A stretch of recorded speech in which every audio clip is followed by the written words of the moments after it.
Hi friends, welcome to free jobs for students YouTube channel. CBI central bank of India నుండి ఒక notification అయితే రావడం అయితే జరిగింది. ఈ జాబ్లో సెలెక్ట్ అయిన వారికి దాదాపుగా 48,480 రూపీస్ మంత్లీ శాలరీ అయితే మీకు ఇవ్వడం జరుగుతుంది. ఎవరైతే ఈ జాబ్లో సెలెక్ట్ అవుతారో వాళ్ళకు వచ్చేసి మీకు సొంత జిల్లాలోనైతే పోస్టింగ్ అయితే ఇవ్వడం అయితే జరుగుతుంది. ఈ CBI central bank of India bank నుండి అసిస్టెంట్ మేనేజర్ ఉద్యోగాలు అయితే భర్తీ అయితే చేయనున్నారు. జాబ్లోకి వచ్చేసి చాలా తక్కువ కాంపిటీషన్ అయితే ఉంటుంది. ఎందుకో వీడియోలో చివరిలో చెప్తాను, కాబట్టి వీడియోని చివరి వరకు అయితే చూడండి. నోటిఫికేషన్ యొక్క డీటెయిల్స్కి వెళ్ళే ముందు నా యొక్క చిన్న హ్యాపీనెస్ అనేది మీతో అయితే షేర్ చేసుకుంటాను. నేను మొన్న అప్లోడ్ చేసిన వీడియోకి ఎవరో ఒక సబ్స్క్రైబ్ అయితే చేశారు. అతను ఎవరో అయితే నాకు తెలియదు. చాలా చాలా థ్యాంక్ యూ బ్రో. నా ఛానల్ స్టార్ట్ చేసినప్పటి నుండి అదే ఫస్ట్ సబ్స్క్రైబ్. ఆ సబ్స్క్రైబ్ పేరేంటో తెలీదు. ఆ సబ్స్క్రైబర్కి చాలా చాలా చాలా థ్యాంక్ యూ బ్రో. ఈ వీడియో కింద నీ పేరు అలాగే నీ ఊరైతే కామెంట్ చేయి. నెక్స్ట్ వీడియోలో నీ పేరు అలాగే నీ ఊరైతే మెన్షన్ చేస్తాను. నాకైతే చాలా హ్యాపీగా ఉంది ఆ వీడియోకి 1 సబ్స్క్రైబ్ రావడం.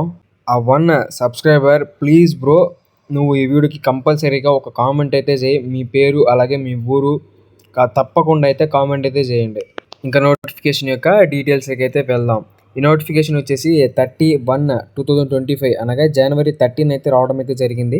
అప్లికేషన్ అయితే స్టార్ట్ కావడం అయితే జరిగింది. అలాగే ఆ అప్లికేషన్ ఎండింగ్ వచ్చేసి 20/2/2025 అనగా ఫిబ్రవరి 20 అయితే ఎండ్ కావడం అయితే జరుగుతుంది. కాబట్టి మీరు ఈ డేట్ల మధ్యన మ్యాక్సిమం అప్లై చేయడానికి అయితే ట్రై చేయండి. ఈ నోటిఫికేషన్ ద్వారా మనకి ఇక్కడ ఇచ్చారు అసిస్టెంట్ మేనేజర్ ఉద్యోగాలు అయితే భర్తీ అయితే చేయనున్నారు. స్కేల్ ఆఫ్ పే వచ్చేసి మంత్లీ శాలరీ వచ్చేసి మనకి 48,480 రూపీస్ అయితే మంత్లీ శాలరీ అయితే స్టార్టింగ్ శాలరీ అయితే ఉంటుంది. మీకు ఎక్స్పీరియన్స్ పెరిగే కొద్దీ మీకు 85,920 రూపీస్ అయితే మంత్లీ శాలరీ ఆఫ్టర్ ఎక్స్పీరియన్స్ తర్వాత అయితే మీకు మంత్లీ శాలరీ అయితే మీకు ఇవ్వడం జరుగుతుంది. ఏజ్ లిమిట్ చూసుకున్నట్లయితే 20 నుండి 30 ఇయర్స్ మధ్యలో ఉన్న ఎవరైనా ఈ జాబులకి అయితే ఎలిజిబుల్ అయితే అవుతారు. ఎడ్యుకేషన్ క్వాలిఫికేషన్ చూసుకున్నట్లయితే ఎనీ డిగ్రీ, ఏ డిగ్రీ కంప్లీట్ చేసినా కానీ మీరు ఈ సెంట్రల్ బ్యాంక్ ఆఫ్ ఇండియాకి అయితే అప్లై అయితే చేసుకోవచ్చు. కాకపోతే మీకు 60% మార్క్స్ అయితే కంపల్సరీగా డిగ్రీలో అయితే వచ్చి ఉండాలి. అలాగే ఎస్సీ మరియు ఎస్టీ, ఓబీసీ, పీడబ్ల్యూబీ వరకు అయితే 55% మార్క్స్ వచ్చినా పర్లేదు, డిగ్రీలో మీకు ఈ జాబ్కి అయితే ఎలిజిబుల్ అయితే అవుతారు. ఏజ్ రిలాక్సేషన్ చూసుకున్నట్లయితే ఎస్సీ మరియు ఎస్టీకి వచ్చేసి 5 ఇయర్స్, అలాగే అదర్ బ్యాక్వర్డ్ క్లాసెస్కి వచ్చేసి 3 ఇయర్స్, పర్సన్స్ విత్ బ్యాక్వర్డ్ డిజేబిలిటీకి వచ్చేసి 10 ఇయర్స్ ఏజ్ రిలాక్సేషన్ అయితే ఇవ్వడం జరిగింది. అలాగే widows and diverse, women, legally వంటి వారికి వచ్చేసి మనకి 35 ఇయర్స్ ఏజ్ రిలాక్సేషన్ అయితే ఇవ్వడం అయితే జరిగింది. అలాగే పర్సన్స్ ఎఫెక్టెడ్ బై ద 1984 రాయిడ్స్కి వచ్చేసి 5 ఇయర్స్ ఏజ్ రిలాక్సేషన్ అయితే ఇవ్వడం అయితే జరిగింది. నోటిఫికేషన్ యొక్క సెలక్షన్ ప్రాసెస్ చూసినట్లయితే మనకు ఫస్ట్ CBT 1 అయితే ఉంటుంది. ఆఫ్టర్ డిస్క్రిప్టివ్ టెస్ట్ అయితే ఉంటుంది.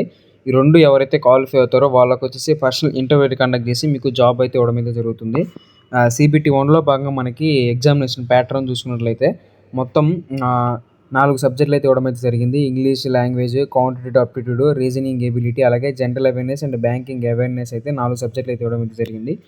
టోటల్ వచ్చేసి మనకి ప్రతి దాని నుండి 30 క్వశ్చన్స్ అయితే అడగడం అయితే జరుగుతుంది. టోటల్ వచ్చేసి 120 క్వశ్చన్లు అయితే అడగడం జరుగుతుంది. 120 మార్క్స్కి అయితే ఉంటుంది. ఎగ్జామినేషన్ అనేది ఇంగ్లీష్ ఆర్ హిందీలో అయితే కండక్ట్ చేస్తారు. డ్యూరేషన్ వచ్చేసి ఇంగ్లీష్ లాంగ్వేజ్ వచ్చేసి 25 మినిట్స్, అలాగే క్వాంటిటేటివ్ అప్టిట్యూడ్కి వచ్చేసి 25 మినిట్స్, అలాగే రీజనింగ్ ఎబిలిటీకి వచ్చేసి 25 మినిట్స్, అలాగే జనరల్ అవేర్నెస్ అలాగే బ్యాంకింగ్ అవేర్నెస్కి వచ్చేసి 50 మినిట్స్ అయితే ఎగ్జామినేషన్ అయితే ఉంటుంది. అలాగే 5th English language letter writing descriptive test వచ్చేసి మనకి 2 క్వశ్చన్స్ అయితే అడగడం జరుగుతుంది. టోటల్గా 2 మార్క్స్ అయితే కండక్ట్ చేస్తారు. ఆ మార్క్స్ వచ్చేసి 30 మార్క్స్. ఇది వచ్చి డిస్క్రిప్టివ్ టెస్ట్ వచ్చేసి ఇంగ్లీష్లో అయితే ఉంటుంది. డ్యూరేషన్ వచ్చేసి 13 మినిట్స్ అయితే కండక్ట్ చేస్తారు. ఈ నోటిఫికేషన్ యొక్క అప్లికేషన్ ఫీజు చూసినట్లయితే SC, ST, PWBD క్యాండిడేట్స్కి వచ్చేసి మొత్తం GSTతో కలిపి 150 రూపీస్ అయితే అప్లికేషన్ ఫీజు అయితే అవుతుంది. మరియు ST, ST, PWBD వంటి వారికి వచ్చేసి 150. అలాగే వీరికి కాకుండా మిగిలిన ప్రతి కేటగిరీకి వచ్చేసి మనకి 750 రూపీస్ అప్లికేషన్ ఫీజు అయితే అవుతుంది. ఈ నోటిఫికేషన్ యొక్క వేకెన్సీస్ లిస్ట్ చూసుకున్నట్లయితే మొత్తం వచ్చేసి మనకి 1000 వేకెన్సీ అయితే ఇవ్వడం అయితే జరిగింది. SCకి వచ్చేసి 150, STకి వచ్చేసి 75, అలాగే OBCకి వచ్చేసి 270, అలాగే EWSకి వచ్చేసి 100, జనరల్కి వచ్చేసి 405 వేకెన్సీ అయితే ఇవ్వడం అయితే జరిగింది. టోటల్గా జనరల్ వారికి వచ్చేసి 405 ఎక్కువ అయితే వేకెన్సీ అయితే ఉన్నవి. తర్వాత వచ్చేసి OBC వాళ్ళకైతే 270 వేకెన్సీ అయితే ఇవ్వడం జరిగింది. టోటల్‌గా మనకి 1000 వేకెన్సీ అయితే ఈ సెంట్రల్ బ్యాంక్ ఆఫ్ ఇండియా నుండి అయితే భర్తీ అయితే చేయనున్నారు. ఈ నోటిఫికేషన్ యొక్క ఫుల్ ఇన్ఫర్మేషన్ అయితే ఇది. మన ఈ ఛానల్‌లో జస్ట్ ఇన్ఫర్మేషన్ మాత్రమే ఎక్స్‌ప్లెయిన్ చేయడం అయితే జరుగుతుంది. కావాల్సిన ఇన్ఫర్మేషన్ మాత్రమే. ఎటువంటి సోదైతే చెప్పడం అయితే జరగదు. కాబట్టి ప్రతి ఒక్కరైతే మన ఛానల్‌ని సబ్స్క్రైబ్ చేసి పెట్టుకోండి. ఎవరికైనా జాబ్ ఇంట్రెస్ట్ ఉంటే డిస్క్రిప్షన్‌లో లింక్ అయితే ప్రొవైడ్ చేస్తాను. ఆ లింక్‌ని క్లిక్ చేసి అప్లై అయితే చేసుకోండి. ఇలాంటి మరిన్ని జాబ్ ఇన్ఫర్మేషన్ కోసం మన ఛానల్‌ని ఇప్పుడే తప్పకుండా సబ్స్క్రైబ్ అయితే చేసుకోండి.